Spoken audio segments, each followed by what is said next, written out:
দুইটি চুম্বক হয় পরস্পরকে আকর্ষণ করবে কিংবা বিকর্ষণ করবে।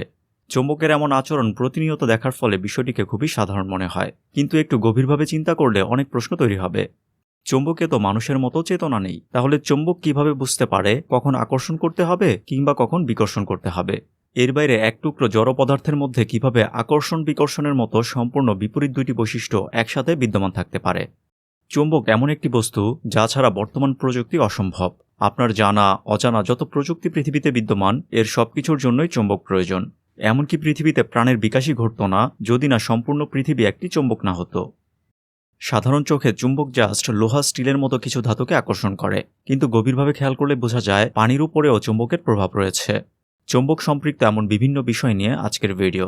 আমি জুম্মান আছি আপনাদের সাথে, আপনারা দেখছেন বিজ্ঞান পাইসি।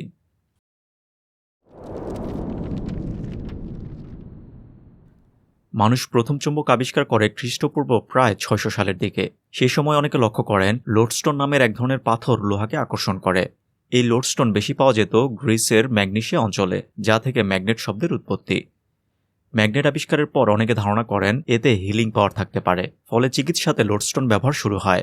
এর বাইরেও বিভিন্ন অদ্ভুত কাজে লোডস্টোন ব্যবহার হতো। তবে চীনে প্রথম লোডস্টোনের প্রকৃত ব্যবহার শুরু হয়, যদিও এর সূত্রপাত হয়েছিল কুসংস্কারের মাধ্যমে। চীনের মানুষ লক্ষ্য করে লোডস্টোনকে পানিতে ভাসালে কিংবা সুতায় ঝুলিয়ে দিলে সবসময় একই দিকে মুখ করে থাকে, যা ওই সময়ে চীনের জ্যোতিষীরা ভবিষ্যৎ গণনায় ব্যবহার করত। এটি খ্রিস্টপূর্ব 200 সালের কথা। এর প্রায় 1200 বছর পর, অর্থাৎ 900 থেকে 1000 সালের দিকে নৌযাত্রায় দিক নির্ণয়ে কম্পাস হিসেবে লোডস্টোনের ব্যবহার শুরু হয় চীনাদের হাত ধরে। এতে সমুদ্রযাত্রায় দিক নির্ণয়ের জন্য সূর্য কিংবা তারার অবস্থানের উপর নির্ভরতা কমে আসে, যা জলপথের চলাচলে নতুন মাত্রা যোগ করে। 1200 সালের পর থেকে চুম্বক নিয়ে প্রচলিত বিভিন্ন কুসংস্কার কাটতে শুরু করে, তার মানে চুম্বকের বিভিন্ন বৈশিষ্ট্য উন্মোচিত হতে থাকে।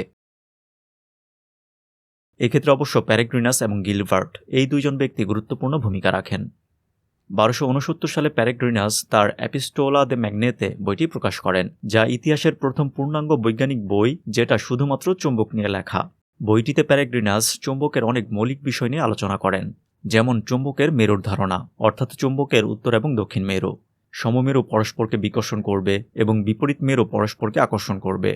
একটি চুম্বক ভেঙে গেলে খণ্ডিত চুম্বকেও নতুন মেরু সৃষ্টি হবে, অর্থাৎ প্রত্যেকটি চুম্বকের নিজস্ব দুইটি মেরু থাকবে, একক মেরু বা মনোপোল পাওয়া যাবে না।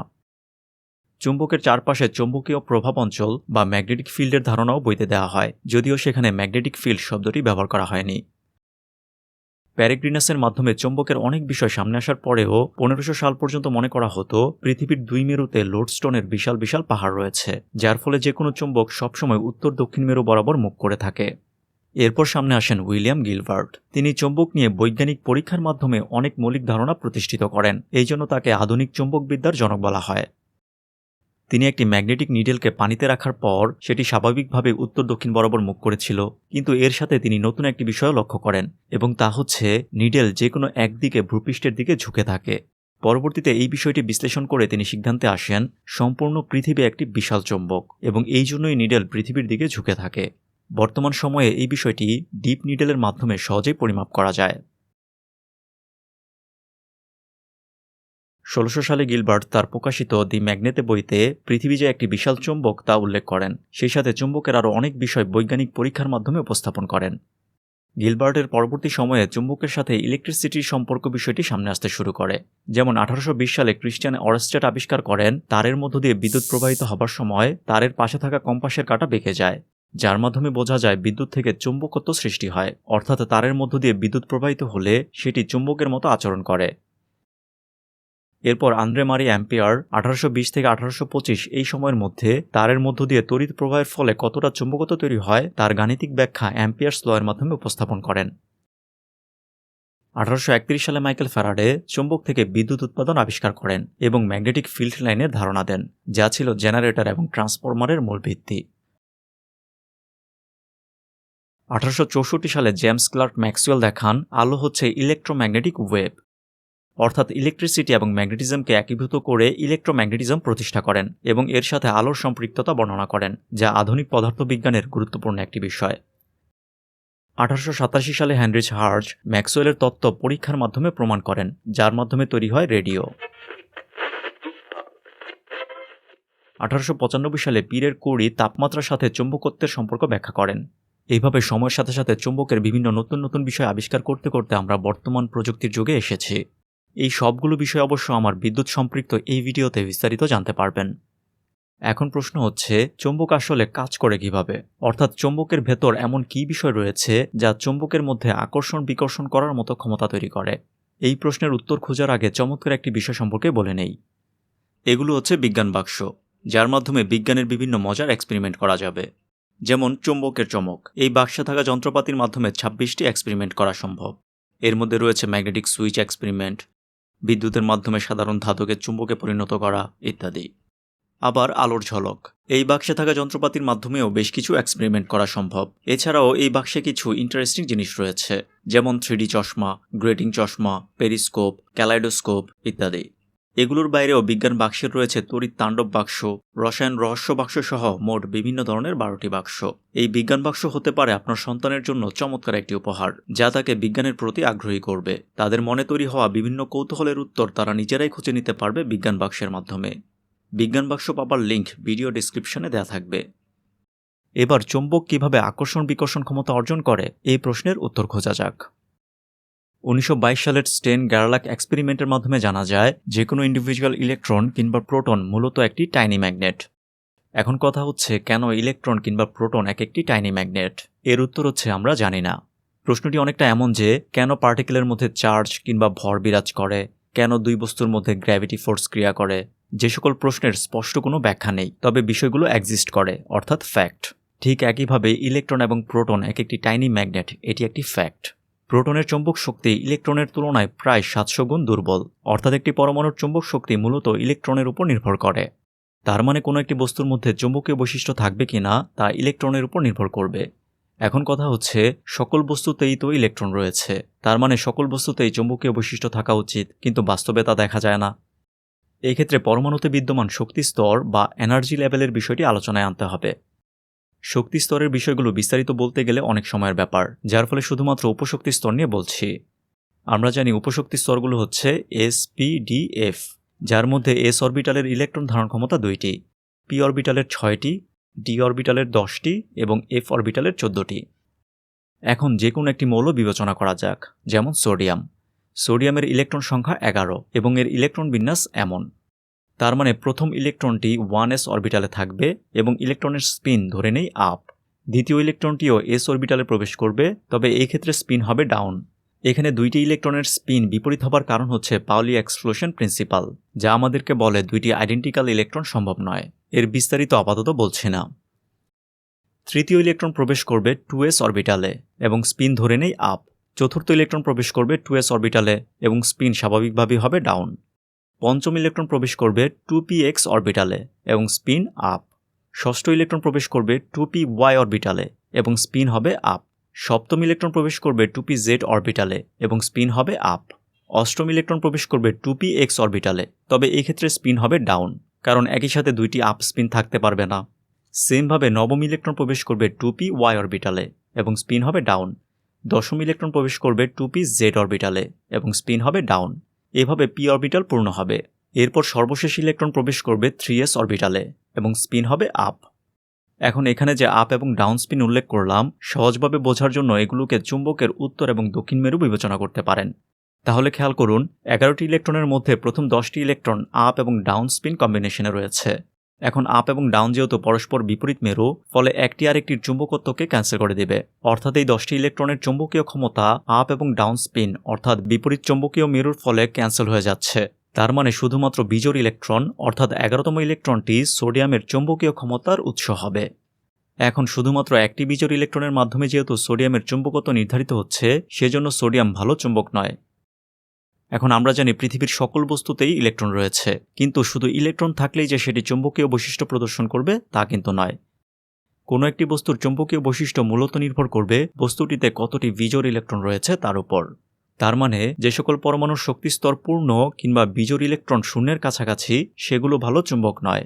অন্যদিকে যে সকল পরমাণুর শক্তিস্তর অর্ধপূর্ণ বা তার কাছাকাছি, সেগুলো ভালো চুম্বক। উদাহরণ হিসেবে আয়রন বা লোহার বিষয়টি উল্লেখ করা যেতে পারে, যার ইলেকট্রন বিন্যাস থেকে দেখা যায় এর সর্বশেষ শক্তিস্তরে অর্থাৎ ডি অরবিটালে 4টি বিজোড় ইলেকট্রন রয়েছে, যার ফলে লোহার মধ্যে চুম্বকীয় বৈশিষ্ট্য রয়েছে। এখন আপনার মনে প্রশ্ন আসতে পারে, লোহা নিজে তো চুম্বক নয়, বরং চুম্বক দ্বারা আকৃষ্ট হয় মাত্র। আসলে যে সকল বস্তু চুম্বক দ্বারা আকৃষ্ট হয় সেগুলোকে চুম্বকে রূপান্তর করা সম্ভব। এর জন্য শুধুমাত্র ওই বস্তুতে শক্তিশালী ম্যাগনেটিক ফিল্ড অ্যাপ্লাই করতে হয়। যেমন লোহার কথাই বিবেচনা করা যাক। একটি লোহার খণ্ডে থাকা সকল লোহার পরমাণুর সর্বশেষ শক্তি স্তরের বিজোড় ইলেকট্রন যে একই স্পিনে অবস্থান করবে বা অ্যালাইন থাকবে তা কিন্তু নয়। যেমন ধরা যাক, লোহার খণ্ডের এইটুকু অংশে থাকা বিজোড় ইলেকট্রন অ্যালাইন অবস্থায় রয়েছে, তবে একে বলা হবে ম্যাগনেটিক ডোমেইন। এরকমভাবে সম্পূর্ণ লোহার খণ্ডে প্রচুর ম্যাগনেটিক ডোমেন অবস্থান করবে, যারা অ্যালাইন অবস্থায় থাকবে না। তবে বাইরে থেকে শক্তিশালী ম্যাগনেটিক ফিল্ড অ্যাপ্লাই করে ডোমেনগুলোকে অ্যালাইন করা সম্ভব। বিষয়টি অনেকটা এমন। এতে সম্পূর্ণ লোহার খণ্ডের সকল ম্যাগনেটিক ডোমেন অ্যালাইন অবস্থা প্রাপ্ত হবে, সেই সাথে সম্পূর্ণ লোহার খণ্ডটি চুম্বকে পরিণত হবে। এভাবেই কিন্তু আমরা বিভিন্ন প্রয়োজনে ম্যাগনেট তৈরি করে নেই, অর্থাৎ আমাদের পছন্দমতো শেপের কোনো একটি কিছু তৈরি করে সেটিতে শক্তিশালী ম্যাগনেটিক ফিল্ড প্রয়োগ করে সেটিকে পার্মানেন্ট ম্যাগনেটে পরিণত করি। এই বিষয়টি আপনি চাইলে বাসায়ও করতে পারবেন। এই জন্য আপনার প্রয়োজন হবে একটি বার ম্যাগনেট। মনে করুন আমরা এই সূচটিকে ম্যাগনেটে পরিণত করব। এর জন্য পার্মানেন্ট ম্যাগনেট বা বার ম্যাগনেটের যে কোনো একটি মেরু সূচের এক প্রান্ত থেকে অন্য প্রান্তে ঘষতে হবে, অনেকটা ভিডিওতে যেভাবে দেখছেন সেভাবে। এতে সূচের ভেতরে থাকা ম্যাগনেটিক ডোমেনগুলো অ্যালাইন অবস্থায় আসবে, ফলে সূচটি ম্যাগনেটে পরিণত হবে। যদিও এই পদ্ধতিতে সূচটি শক্তিশালী ম্যাগনেটে পরিণত হবে না, বড়সড় আঘাত কিংবা তাপ দিলেই সূচটি তার চুম্বকত্ব হারাবে।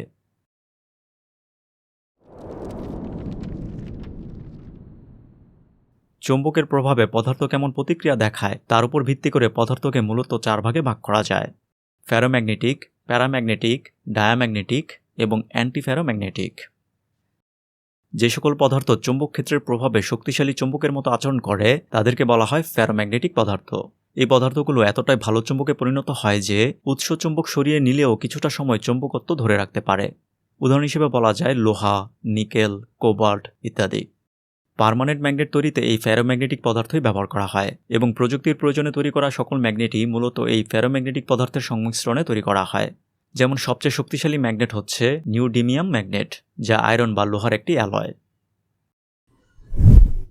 প্যারাম্যাগনেটিক পদার্থ ফেরোম্যাগনেটিক পদার্থের মতোই, তবে প্যারাম্যাগনেটিক পদার্থ খুবই দুর্বল চুম্বকত্ব অর্জন করে, সেই সাথে চুম্বকত্ব ক্ষণস্থায়ী। উদাহরণ হিসেবে বলা যায় অ্যালুমিনিয়াম, যা খুবই দুর্বলভাবে ম্যাগনেট দ্বারা আকৃষ্ট হয়। এছাড়া অক্সিজেন, সোডিয়াম, কোপারিক সালফেট এগুলোও প্যারাম্যাগনেটিক। ডায়াম্যাগনেটিক পদার্থ প্যারাম্যাগনেটিক পদার্থের সম্পূর্ণ বিপরীত।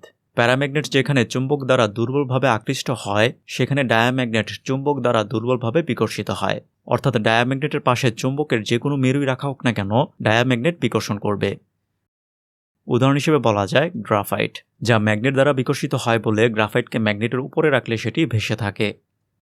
বিসমাথ, এটি খুবই ভালো ডায়াম্যাগনেট। বিসমাথের পাশে শক্তিশালী চুম্বক রাখলে বিসমাথ সরে যায়। আবার একটি বিসমাথ দণ্ডের মাঝখানে ফাঁকা স্থান করে সেখানে একটি চুম্বক রাখলে চুম্বকটি সেখানে ভেসে থাকে।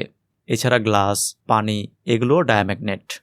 এখানে খেয়াল করুন, পানি ডায়াম্যাগনেট, অর্থাৎ এটি চুম্বক দ্বারা বিকর্ষিত হবে। তার মানে মানুষও চুম্বক দ্বারা বিকর্ষিত হবে, কারণ মানুষের শরীরের প্রায় 70% হচ্ছে পানি। এখন আপনার মনে প্রশ্ন আসতে পারে, কই আমি তো চুম্বক দ্বারা বিকর্ষণ অনুভব করি না। আসলে সাধারণ চুম্বক দিয়ে এটা অনুভব করা যাবে না। খুবই পাওয়ারফুল ম্যাগনেটের ক্ষেত্রে কিছুটা অনুভূত হতে পারে, সেটাও হবার সম্ভাবনা কম, কারণ পানি ম্যাগনেটিক ফিল্ডের উপস্থিতিতে খুবই দুর্বলভাবে বিকর্ষণ করে, যা আমরা মানুষ অনুভব করব না। এসবের বাইরে যে কোনো সুপার কন্ডাক্টর ডায়াম্যাগনেট, এবং এই জন্যই ডায়াম্যাগনেট চুম্বকের উপর ভাসমান অবস্থায় থাকে।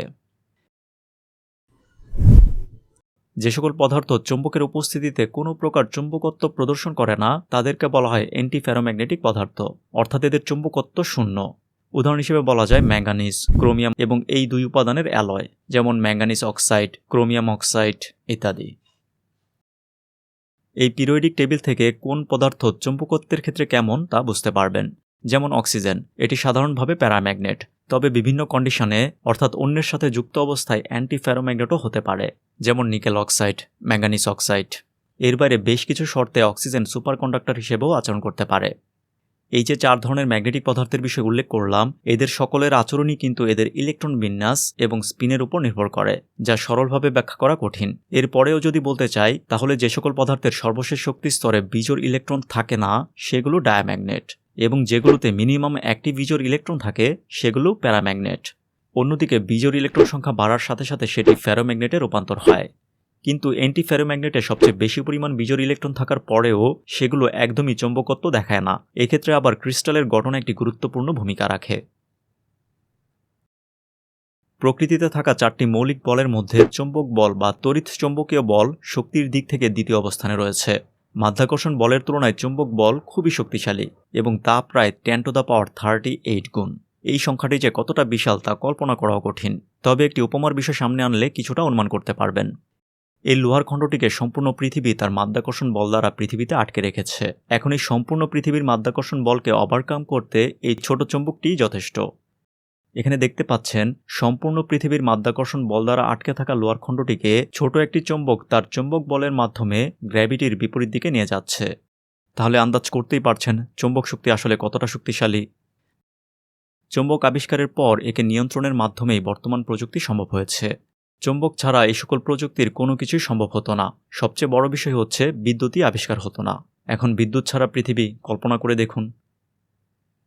বিজ্ঞান বাক্সের কথা মনে আছে তো? আপনার সন্তানের পড়ার টেবিলের পাশে বিজ্ঞান বাক্স থাকুক, যা তার স্কুলের সায়েন্স প্রজেক্ট তৈরি সহ চিন্তার বিকাশে সহায়ক হবে।